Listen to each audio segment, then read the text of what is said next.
Welcome back. Paella Valenciana. This is the traditional paella from Valencia, which means you're either going to cook it with chicken and rabbit, just chicken, or just rabbit. The one I'm going to prepare today is going to be with rabbit. So go nowhere, let's create. So here are the ingredients. I have some rabbit, and I bought this rabbit at the local butcher. See my description because I'm going to share the link of that particular butcher. I have the bomba rice, which is the one I would use for the paella. Antichoke, I have one, which I'm going to clean up and cut in quarters. I have garlic. I'm only going to use about 2, maybe 3 teeth. Rosemary, sea salt that I'm going to use for the rabbit, but also for the paella. I have smoked paprika, lima beans, French beans.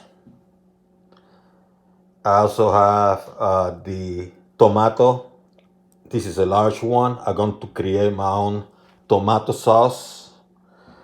And finally, I have the saffron. You do need saffron to do Paella Valenciana. And this one is originally from España, from Spain. And of course, I'm going to need extra virgin olive oil, which is not pictured here, but it's going to be used. And this is the chicken broth. You can use water, but I'm going with chicken broth.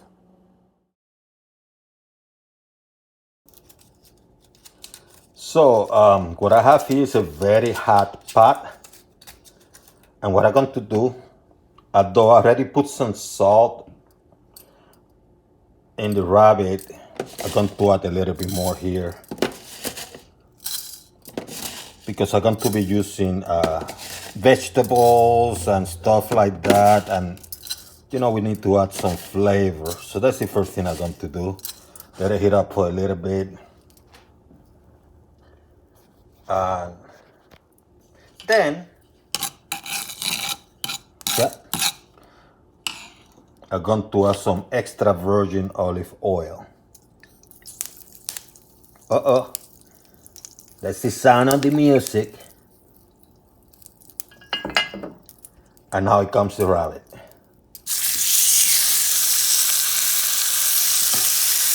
Now the Paella Valenciana typically have rabbit and chicken. Sometimes they go only with chicken. I'm going to go only with rabbit.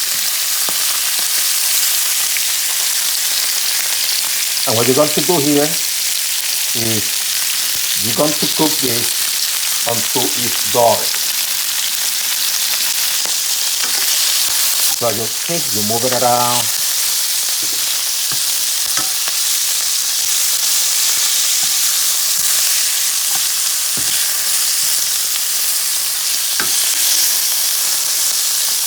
Continue cooking.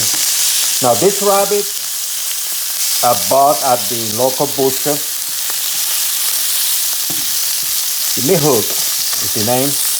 I'm going to put in my description for those of you either local or driving by.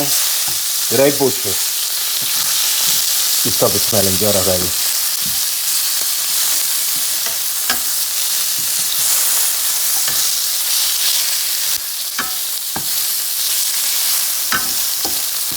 Oh yeah.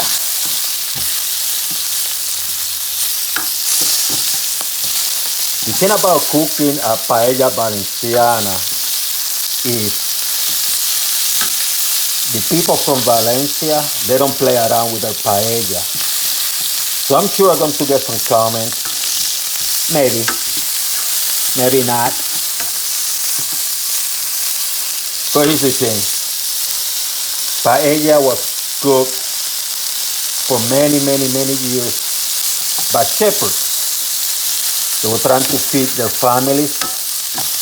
Poor people, you know. So there's nothing super elegant about that. It was about a necessity. And like most meals that are developed as a result of necessity, they are very tasty.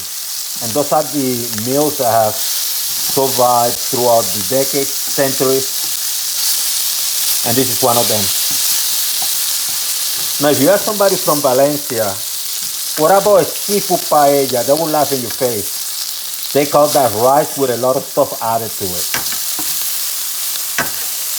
Chicken and rabbit, or chicken or rabbit. That's the way. I'm not going to record the entire brown darkening of the rabbit. So I'll be back in a few minutes. So it's been about maybe 10, 11 minutes. Dark.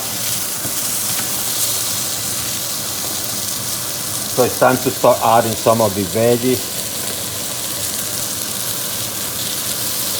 Let me start with the lima beans. The French beans. Going to mix them up a little bit. The noise you hear, I have my fan on just in case.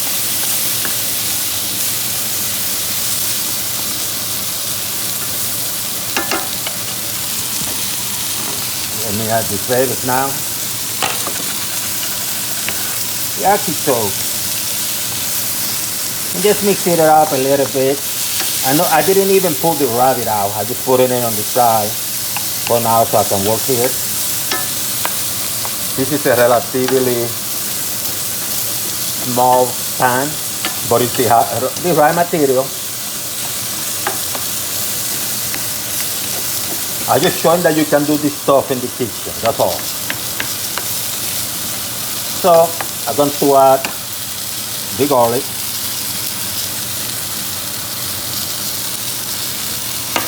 I don't want the garlic to burn, so I'm going to turn the heat down. Let's put it to medium for now. It was a high, but now it's a medium. Just move it around for the flavors. I would say maybe 30 seconds, 40 seconds, so the garlic doesn't burn. I'm going to add some pimenton or smoked paprika. About a tablespoon and a half. Let's mix it up. Add that beautiful color.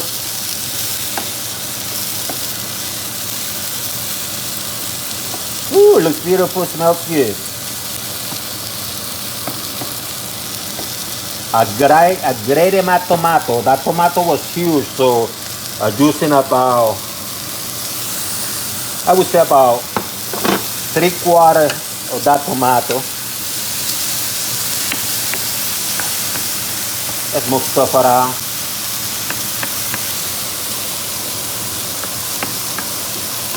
And I do this for maybe 2 minutes. Ooh, let me back up.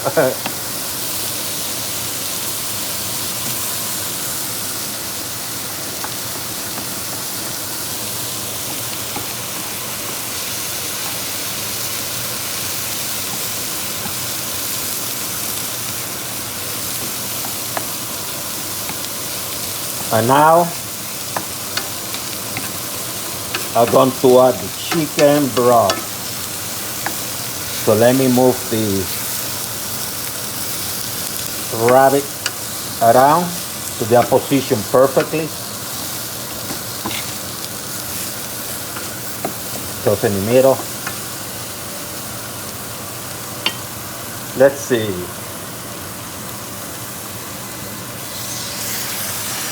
This is 2 cups here.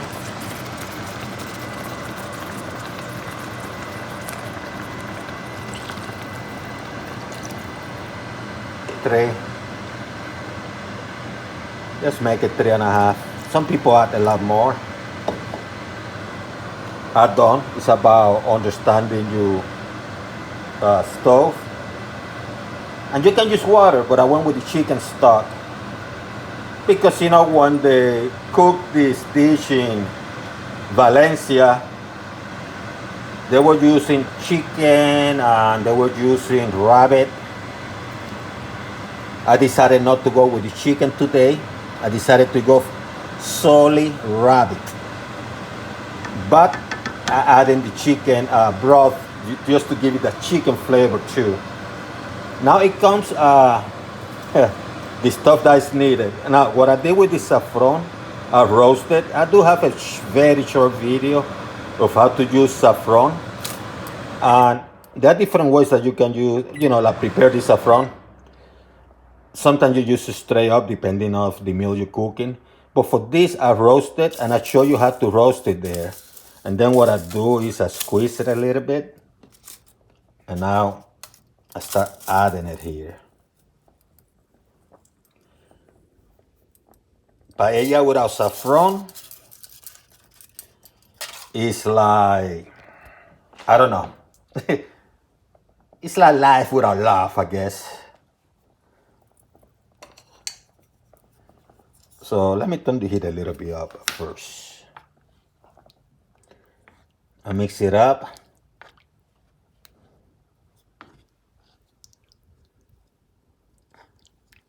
Man, if you have the traditional paella pans, you got it made. But I wanted to show people how to do it in the kitchen.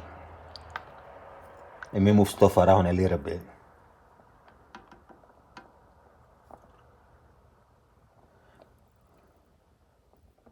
So what I'm going to do, I can see that I don't want it boiling or anything like that, you know. I don't want to play with that. I have about a cup and a half of this bomba rice. This kind of rice, which is used for paella, can absorb about up to 50% more of the liquid than other rice. That's what I put quite a bit of water. I actually could have put more water. So what I'm going to do, I'm going to put it here.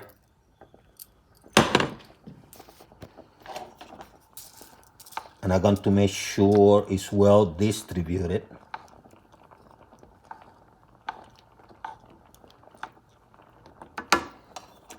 Let me find my stuff.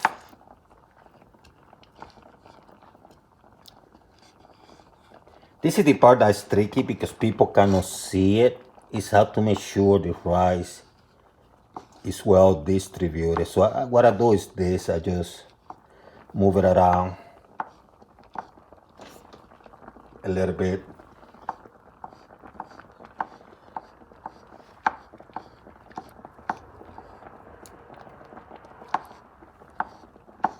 Because you don't see it.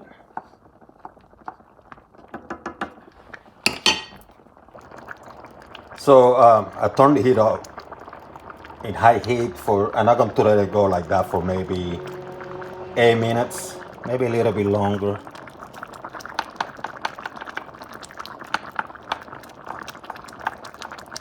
Now that I distributed the rice, I'm going to leave it alone. Once this water starts going down, you don't want to move anything. So that's what I have my stuff move now, because you know I don't want.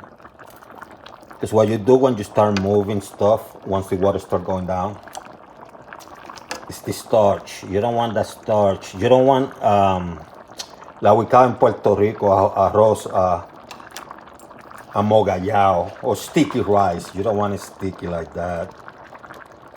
So I'm going to let it heat up like that for like maybe 6-7 minutes. And then after that, actually 8 minutes. And then after that, I'm going to turn the heat down. And,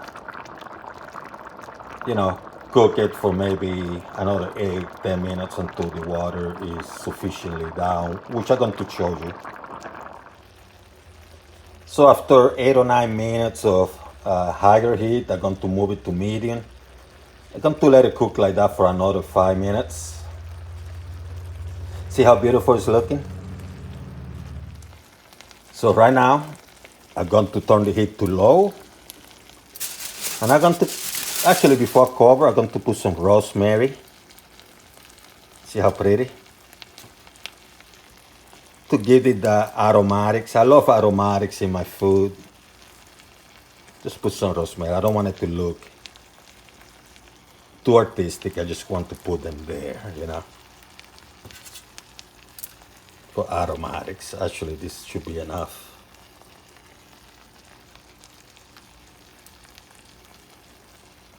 And then I'm going to cover it with aluminum foil. Now, if you have a cover that can fit it, just use your cover. So what you do is you cover it up, low heat, and cover it up fully. Put the thing at low heat, your stove, and let it go for about, let's say 5 minutes.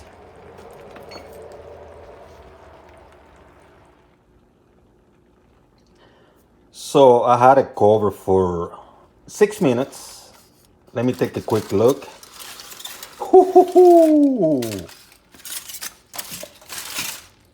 Look at this beauty.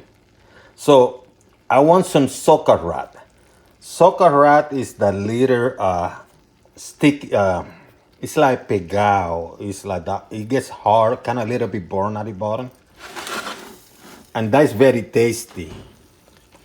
My friend in Spain loved that. So for me to get the soccer rat, what I'm going to do, I'm going to let it sit here for about 5 minutes.